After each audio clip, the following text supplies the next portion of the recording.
Presiden Rusia Vladimir Putin telah memerintahkan operasi militer besar-besaran ke Ukraina sejak 24 Februari 2022. Saat itu tak sedikit yang memprediksi Rusia akan mudah menduduki Ukraina. Nyatanya invasi Rusia kini sudah memasuki minggu keempat. Berbagai pertanyaan muncul. Apakah pasukan Rusia sudah mulai melemah? Kita akan membahasnya lebih dalam dengan Guru Besar Politik dan Keamanan Universitas Padjadjaran, Profesor Muradi. Selamat siang, Prof. Apa kabar? Selamat siang. Kabar baik, alhamdulillah. Alhamdulillah. Langsung saja, Prof. Ini melihat pertempuran yang cukup panjang dan tampaknya masih belum mereda, apakah ini bisa dibilang Putin menganggap remeh Ukraina? Menurut Prof bagaimana? Iya, saya kira ada 4 hal yang perlu juga dilihat ya. Memang ini juga menyangkut soal persepsi perang ya. Jadi selama ini kan Rusia itu kan terakhir perang beneran ya. Perang bukan di dalam negeri mereka itu tahun 90 ketika mereka mundur dari Afghanistan. Kemudian yang kedua bicara soal saya nyebutnya sebagai kultur perang di internal tentara Rusia. Itu kan lama banget, mereka hampir 30 tahun tidak melakukan perang dalam arti sesungguhnya ya. Oke. Nah, kemudian dia bicara kemudian ada kultur yang nggak terbangun. Beda misalnya dengan kondisi dengan Amerika Serikat atau negara-negara NATO kan. Mereka biasa kemudian misalnya ke Timur Tengah dan sebagainya. Yang ketiga, ini soal strategi. Nah, strategi perang ini saya kira kalau saya menangkapnya simpel sebenarnya. Mereka pernah digulingkan. Jadi ada presiden sebelum ini pro Rusia kan digulingkan dengan demonstrasi dan mereka berharap ketika kemudian yang pro Barat ini kemudian dia jatuh dan akan ada pemilu baru. Nah, cyber itu yang saya kira propaganda itu yang saya kira kemudian ternyata tidak semudah yang membalikan tangan karena di level publik ada penolakan yang luar biasa kan tadi yang seperti yang diberitakan sebelumnya. Nah, yang berikutnya saya kira ini bicara soal sebenarnya apa sih strategi Rusia. Nah, Rusia lebih merasa bahwa yang dia inginkan adalah memberikan pelajaran buat Ukraina. Nah, ini yang saya kira menjadi relevan dengan pertanyaan apakah mereka meremehkan Ukraina. Karena mereka kalau kemudian terlalu dalam misalnya maka itu mengundang NATO lebih cepat masuk ke dalam kancah peperangan di Ukraina. Nah, ini yang saya kira sama-sama sedang menahan diri. Kalau dalam pernyataan tadi Joe Biden, kemudian juga dari pernyataan dari pemerintah Rusia sendiri, memang mereka lebih banyak melakukan propaganda perang dan media sosial ketimbang misalnya melakukan tindakan yang sifatnya lebih agresif di lapangan. Apa indikasinya? Dari 3 minggu terakhir misalnya itu kan justru yang kemudian muncul adalah kekalahan kutip ya, misalnya mogok tanknya, kemudian mereka juga tidak bisa melakukan akselerasi mudah untuk menduduki Kiev dan sebagainya. Jadi ini berlapis ini Mbak. Jadi antara alutsista yang kemudian tua dan ternyata kemudian kultur militer, kultur perangnya juga belum terbangun karena lama nggak berperang, strategi propagandanya juga tidak terlalu jalan, dan yang tujuan perangnya juga untuk apa. Nah, ini yang saya kira 4 hal ini yang membuat posisi Rusia pada akhirnya saling nunggu ini siapa aja duluan yang terprovokasi misalnya, apakah NATO duluan masuk ke dalam kancah perang atau kemudian akhirnya Rusia kemudian menahan diri untuk akhirnya berbicara dalam bentuk perundingan damai dan sebagainya seperti itu. Oke, jadi memang nggak bisa dilihat dari satu perspektif saja ya, Prof ya. Oke, Prof, ini kan menurut beberapa pengamat intelijen terkait serangan yang dilancarkan Rusia dalam beberapa hari terakhir, ini nampaknya militer negara beruang merah itu sedang dihadapkan dengan permasalahan logistik. Bagaimana pandangan Anda? Ya, ini salah satu kunci memenang perang kan logistik ya. Betul. Logistik mereka kan sudah hampir kemudian lebih mungkin 3 bulan sebelum mereka masuk ke Ukraina, di Belarus, kemudian juga di Crimea dan sebagainya. Jadi memang pada akhirnya ini juga menjadi salah satu poin penting mengapa kemudian akselerasi mereka tidak terlalu dalam. Saya kira ini menyangkut soal bagaimana persiapan, karena mereka menganggap bahwa dengan sekali hentak kemudian akan terjadi misalnya kegalauan ataupun ketidaknyamanan di pemerintah Ukraina. Tapi itu nggak terjadi karena di level bawah terjadi kemudian perlawanan yang sifatnya lebih masif ya. Paling tidak misalnya unjuk rasa itu kan bagian dari penolakan yang masif di banyak wilayah kemudian yang hendak dan akan atau sudah diduduki oleh Rusia itu sendiri. Jadi saya kira memang logistik Rusia ini memang pada akhirnya menentukan apakah mereka lebih cepat atau lebih baik. Kalau saya sih menganggap ya simpel sebenarnya. Kalau kemudian misalnya katakanlah misalnya di perundingan kemudian pemerintah yang sekarang berkuasa di Ukraina kemudian akhirnya setuju ada pemilu ulang dan yang menang adalah pro Rusia, saya kira selesai.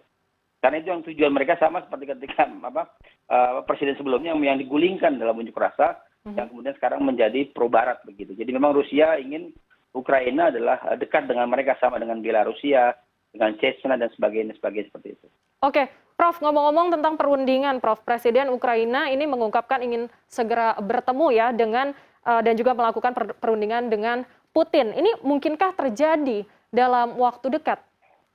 Saya sih menghitung paling cepat itu 2 bulan ke depan ya, karena memang ini jadi tantangan serius buat pemerintah militer Rusia, karena mereka sudah tanda kutip ya dipropagandakan lemah, tidak mampu dan sebagainya. Apalagi pemberitaan di banyak pemberitaan itu kan ternyata memang terbukti betul, bukan terbukti dilihat betul bahwa memang terjadi proses yang tadi saya sebutkan di awal ya, 4 hal tadi.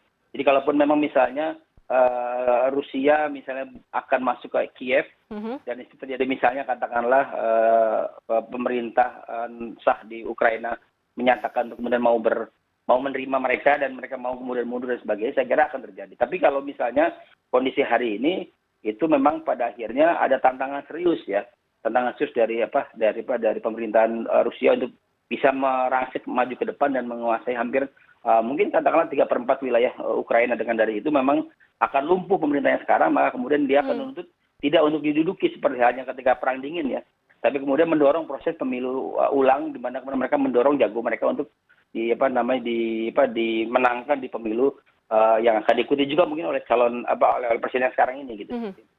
Oke, Prof, ini kan sudah masuk minggu keempat ya invasi Rusia ke Ukraina. Ini sampai kapan Ukraina dapat bertahan dari gempuran serangan jika korban warga sipil ini terus berjatuhan? Yang paling penting sebenarnya kan memang kuncinya di pemerintah militer Rusia. Militer Rusia itu saya menganggap bahwa mereka memang ada menganggap ringan ya Ukraina dengan komposisi militer yang tidak terlalu besar dan sebagainya. Dia hanya mengirimkan mungkin tidak lebih banyak dibanding apa yang kita bayangkan. Ya. Jadi yang sebutkan misalnya Presiden Putin bilang akan melakukan serangan besar itu tidak terjadi dalam konteks di operasional di lapangan. Jadi memang kalau misalnya hari ini mungkin minggu depan, paling tidak dalam 2-3 minggu ke depan, akan terjadi beberapa serangan besar-besaran dan kemudian pada akhirnya misalnya Ukraina kemudian menyatakan mau berunding dan menerima tanda kutip ya, menerima tanda kutip prioritas dari Rusia di Balkan begitu, saya kira akan terjadi perundingan. Tapi dengan model hari ini terus diprovokasi dan sebagainya, saya kok melihat bahwa memang kelihatan pemerintahan Ukraina ini masih eksis dan masih percaya diri. Kenapa? Karena misalnya beberapa pemberitaan yang walaupun bentuknya propaganda ya, itu memperkuat posisi mereka di mata internasional. Itu yang saya kira akan menjadi rumit buat Rusia untuk menerima duduk bersama. Karena kalau begitu menerima kan artinya memang Rusia tidak dalam posisi di atas. Justru kemudian yang harus ditawarkan adalah pemerintahan Putin ya ke pemerintahan Ukraina, bukan sebaliknya. Makanya saya kira ini masalah persepsi saja. Kalaupun memang pada akhirnya misalnya terjadi perundingan, maka paling cepat saya kira 2-3 minggu ke depan ketika misalnya 2/3 wilayah Ukraina bisa kemudian mereka duduki dan kemudian mereka pada akhirnya tidak efektif lagi sebagai pemerintahan di Ukraina tadi seperti itu. Oke, jadi memang Ukraina ini merasa masih percaya diri karena juga mendapat bantuan sekitar 16.000 tentara dari Amerika Serikat sebagai sukarelawan untuk memerangi Rusia. Bagaimana tanggapan Prof mengenai ini? Ya itu saya bilang dari awal, ini kan karakter Demokrat itu kalau kita bicara soal karakter Demokrat dengan Republik ya, itu kan memang tidak dalam posisi memang terbuka ya. Kalau ketika bicara upaya untuk melakukan bantuan dan sebagainya kan biasanya terbuka ketika pemerintahan Amerika Serikat dipimpin oleh Republik. Jadi memang ini karakter saja. Jadi kalaupun kemudian masuk memang lebih pada soal bagaimana membantu mendorong relawan dan milisi yang ada di Ukraina. Mereka kemudian menjadi bagian dari itu. Berbeda misalnya kalau kemudian pendekatannya adalah pendekatan militer. Sampai hari ini saya kira NATO dan kemudian juga Amerika Serikat masih menahan diri. Yang mereka lakukan adalah mensuplai bahan makanan, kemudian militer dan juga persenjataan untuk kemudian yang ada di Ukraina. Nah, sampai hari ini mungkin sudah masuk sebagian, tapi itu lebih menjadi bukan sebagai figur ataupun tentara sendiri ya, tapi mereka sudah membawa dengan milisi dan juga relawan yang ada di Ukraina. Saya kira kalaupun kemudian ini berlarut-larut, maka kekhawatiran saya akan ada perang terbuka. Ada kalau perang terbuka memang pada akhirnya yang rugi bukan cuma Ukraina, tapi juga misalnya kita semua ya. Betul. Kita semua dalam artian efek negatif dari perang ini akan berlarut dan juga menjadi bagian penting yang nggak bisa kita tolak, misalnya soal energi dan sebagainya seperti itu. Tapi itu mungkin terjadi nggak ya, Prof?